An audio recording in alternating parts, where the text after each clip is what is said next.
O Valdemar Costa Neto fez declarações aí dizendo que o Bolsonaro é candidato em 2026. Ele dá essa declaração e aí as pessoas começam a achar que ele, não é que ele tem bola de cristal, mas é que ele sabe das tramas aí da justiça.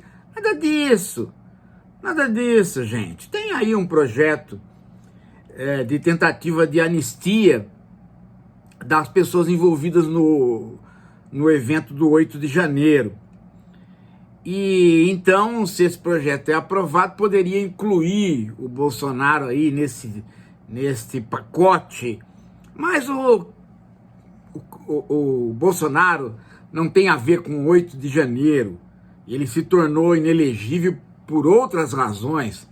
Ele, como presidente da República, não poderia fazer as reuniões que fez, né, com os embaixadores de todos os países e nessa reunião dizer que o sistema eleitoral brasileiro era falho, viciado. Ele, como presidente da República, ele é alguém que preserva o Brasil. Então, ele agiu de uma maneira que não condiz com o cargo, né? Imagina só, né? Eu sou o responsável né? Eu sou o responsável pelo galinheiro, e aí uma bela hora eu puxo a minha máscara e eu sou uma raposa. Foi o que ele fez, né? O judiciário, o executivo e o legislativo, eles são os três poderes da República que preservam a República e preservam a imagem da República. Então ele se tornou inelegível porque foi uma calamidade, ele não estava à altura do cargo. Bem, enfim, então não tem nada a ver. Mas, se não tem nada a ver, por que é que o Valdemar Costa Neto vem com esse papo agora? Agora, né? É que é o seguinte, gente. A direita, ela tá se esfacelando, né? Não estou dizendo que ela está acabando, arrebentando, não. Ela está se esfacelando, ela está se dividindo.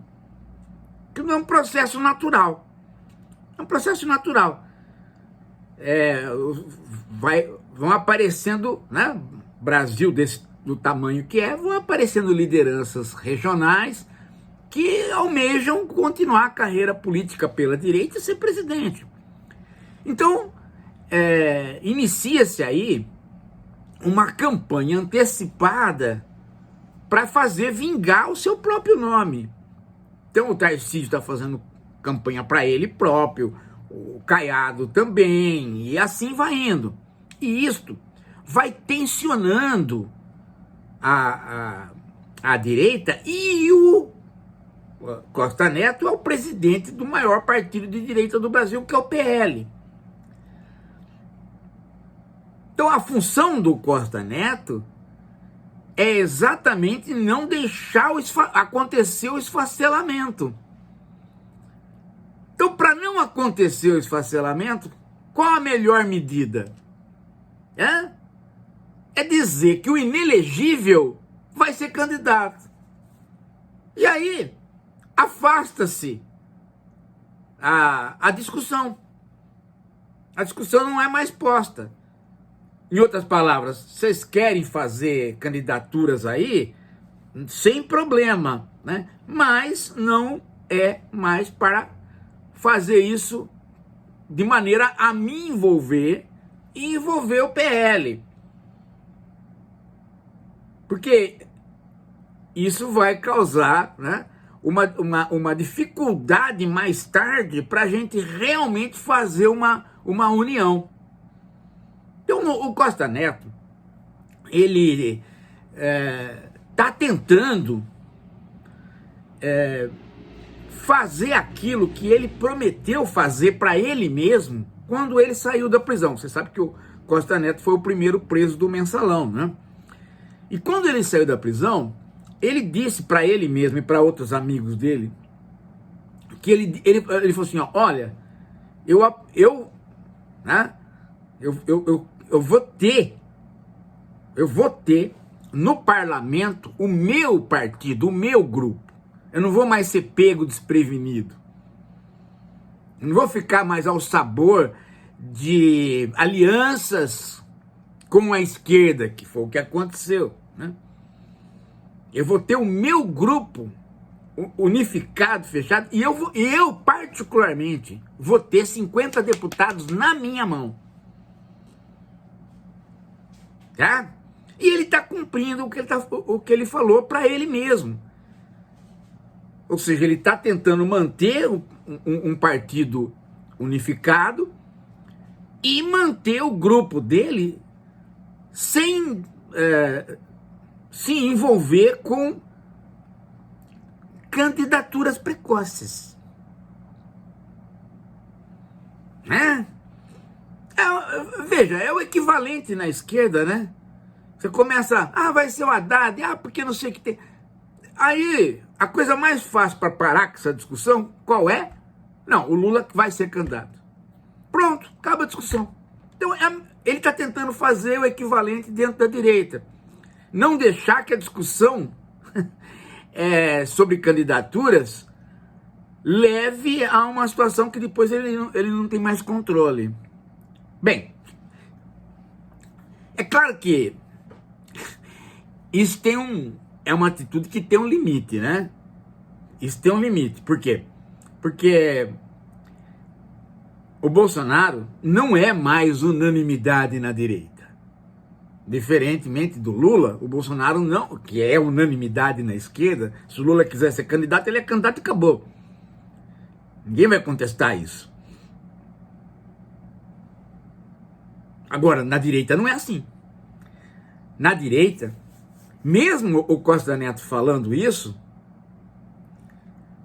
não vai de maneira nenhuma eliminar as figurinhas que estão aqui e acolá, né, embicadas para candidatura. E a gente sabe que o Tarcísio é candidato. Bom, agora, tudo isso, gente, tudo isso está dentro de uma conjectura que nós, né, uma conjectura. Por quê? Porque, vejam só, até pouco tempo, até pouquíssimo tempo, a ideia de 2026, a ideia de eleição para presidente, não era uma questão. Por quê? Porque tinha as eleições municipais. Agora já não mais, gente. Agora nós já estamos indo para o segundo turno das eleições municipais. Aqui já há uma definição do quadro das prefeituras. Então, a discussão para a questão da presidência agora não vai mais ser alguma coisa que você consiga segurar. Não vai segurar mais. Por quê? Porque o tabuleiro já está montado. As forças que tinham que emergir nas prefeituras já emergiram. Os governadores que apoiaram prefeitos de grandes cidades já estão com o seu cacife montado. Então, o calendário político no Brasil não é um calendário de 4 em 4 anos, ele é um calendário de 2 em 2. Porque existe esta eleição para prefeito no meio da conversa toda, e ela é uma eleição importantíssima porque ela é uma eleição não ideológica, as questões ideológicas não aparecem. No entanto, ela define os diretórios municipais que têm força e que não têm força para poder receber um candidato que tem que percorrer o Brasil todo. Então ela é uma eleição importante por conta disso. Ela não tem, né, os grandes temas não aparecem. Você veja como é, né? Nós estamos numa eleição na cidade de São Paulo, está tendo um apagão. O prefeito da cidade de São Paulo é um dos responsáveis. No entanto, isso não o atinge a ponto dele perder a eleição. Ele ainda continua na frente nas pesquisas, porque a questão de fundo, o Boulos não consegue colocar, que é a questão da privatização. Agora, se essa eleição fosse para governo do estado ou para a presidência, a questão da privatização apareceria e as pessoas iam notar. É interessante isso, né? Agora, uma discussão para prefeito, privatização, não, o problema aí é dessa companhia. Né? Privatização é uma outra questão. É interessante esse seccionamento da cabeça nossa. Nossa, não é do brasileiro, é todos nós. Quando a gente ouve falar em candidatura para prefeito, a gente começa a pensar no problema do bairro, no problema do transporte, no problema da... né? Mas a gente não consegue fazer o problema do transporte público, o problema da privatização. A gente rapidamente diminui a conversa para o local. É uma... né? E justamente esta eleição para prefeito, ou qualquer uma, que é sempre despolitizada, é aquela que garante você ter ou não ter diretórios no Brasil todo para levar uma candidatura à presidência. Quem tem diretórios no Brasil todo? O PT tem. Né? O PT tem diretórios no Brasil todo. O PL não tem. Apesar de ele ser o maior partido, ele não tem. Ele se reorganizou agora, a hora que ele tendeu para a direita. Então, em muitos lugares, o Bolsonaro fez campanha para presidente avulso. Ia na cidade, os fazendeiros, os ricos ali se organizavam, às vezes em torno de uma legenda qualquer. Agora não. Agora já vai estabelecer quem é que comanda as prefeituras, né? E aí você consegue fazer com que haja uma correia de transmissão dos diretórios para bancar um candidato que tem que ir bater de porta em porta, percorrer todo o Brasil. Não adianta, gente. O Brasil ele é um país continental, como os Estados Unidos, mas por mais integrado que ele esteja na mídia, e ele está bastante integrado na mídia, ele responde àquele candidato que vai na cidade. Isso aí é uma coisa que eu aprendi, não fazendo política, mas sendo escritor, sendo filósofo, sendo professor. Cidades onde eu estive, né, era um lugar onde se pedia o livro que eu fazia. Às vezes, cidades pequenas se pedia mais livro do que numa cidade grande. Por quê? Porque você foi lá. Isso é muito importante no Brasil, nos Estados Unidos, você ter ido ao local, você ter se deslocado. Olha, né? E o Lula tem essa vantagem, porque nos anos 90, o que ele fez? Ele parou de ser candidato, lembram? Ele foi deputado, depois não se candidatou mais, para percorrer o Brasil. E aí ele foi, sabe, em tudo quanto era biboca.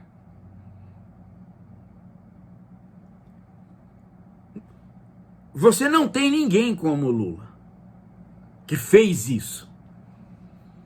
Então você precisa ter o diretório para chamar o cara e ele ir lá e ter palanque.